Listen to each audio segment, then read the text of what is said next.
Daniel Reyes, second recording. The camera says July 28th, 7:03 in the morning. My phone says 9:41. I slept, I think, maybe 4 hours. I'm still in the projection room above the cinema. I ended up finding some food. Well, I should start before that. I hadn't eaten since the protein bar before I arrived yesterday, and by the time I locked myself in this room last night or whenever it was, I could certainly feel it. The water helped, but not much. I don't know how long I'll be in here, so I had to find some food. The strange thing was, the whole time, I could smell cinnamon rolls. Not just cinnamon rolls, but that distinct Cinnabon smell. I thought it was just the fact that I was in a mall, and every mall has that smell, but I was sure of it. There was Cinnabon wafting through the vents or something. It would come every 30 seconds or so and then disappear. I popped my head out into the hallway, but there was nothing there. It was desolate. But after I woke up, the smell was even stronger than I remember. So I packed everything up, the camera, the map, my water, and the flashlight. And I went searching for Cinnabon. The cinema lobby was empty. No lights except the emergency signs.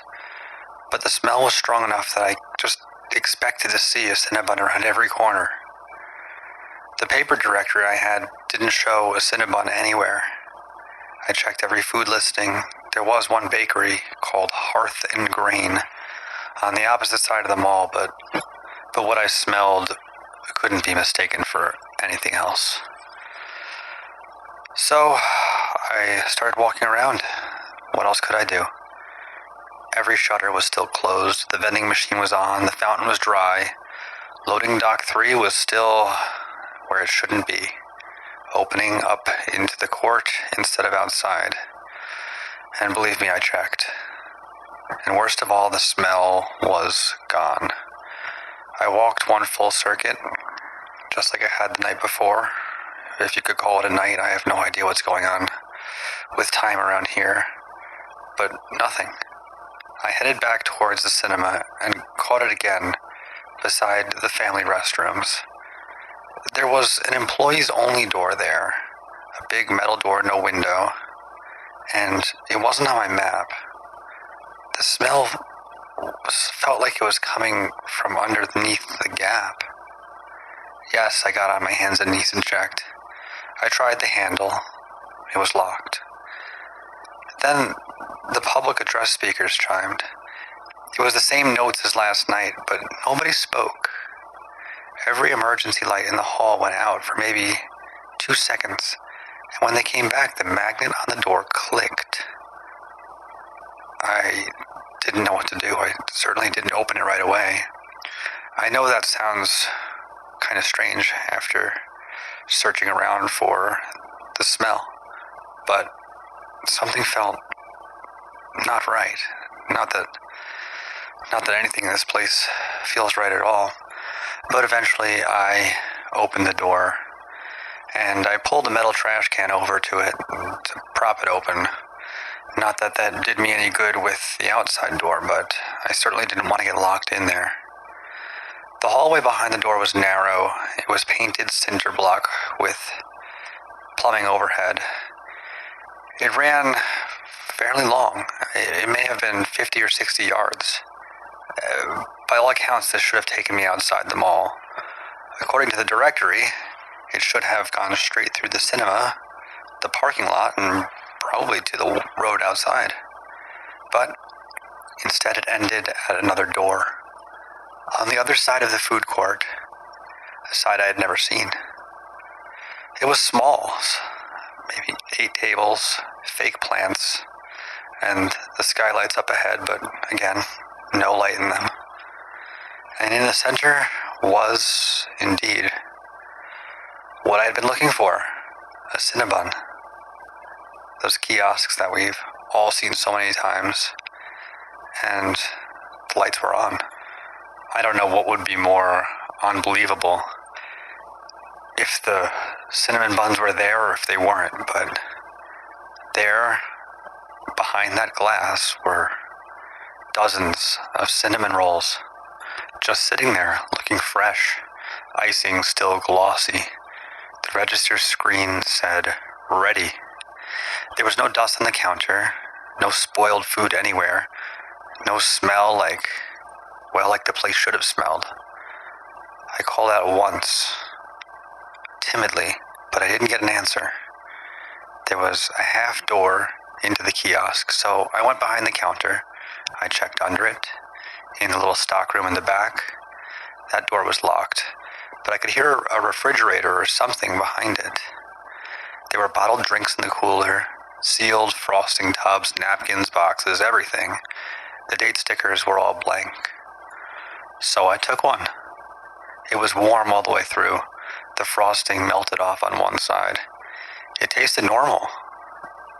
Very normal. I ate the whole thing, frankly too fast. For about 10 minutes, it was the best thing that ever happened to me since I entered this place. Then my stomach remembered that I had just put a pound of sugar and butter into it after not eating for most of the day.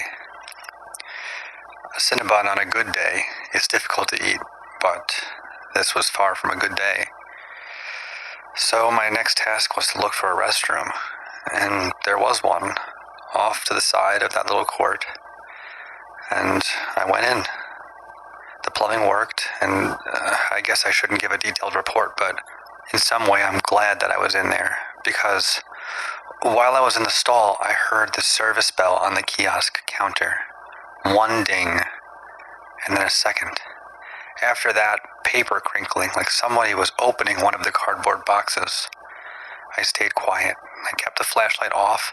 I could hear the oven fans in the restroom vent, and under that, something dragging lightly across the tile. It stopped before I came out.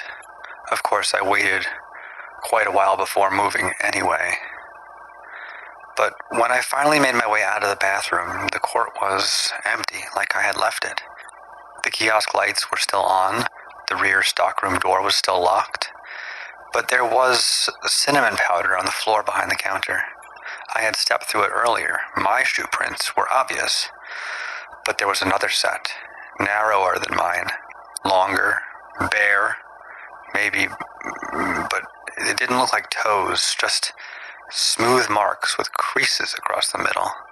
They started at the stockroom door and went to the warming case. They did not go back. And right next to where my cinnamon roll was taken, there was another one missing.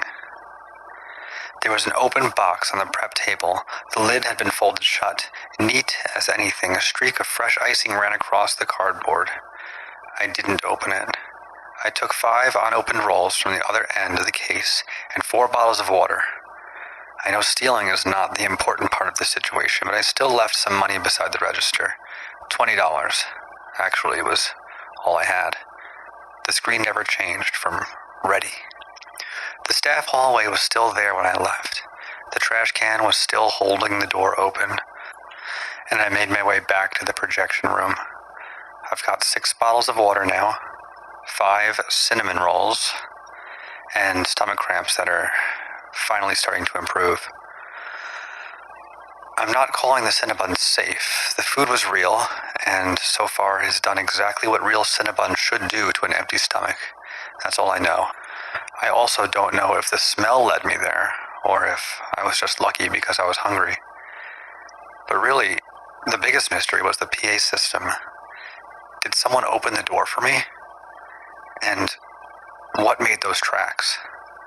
Next time, if I go back, I'll be careful to get more pictures and count everything before I touch anything, because I'm certain now I'm not alone in here.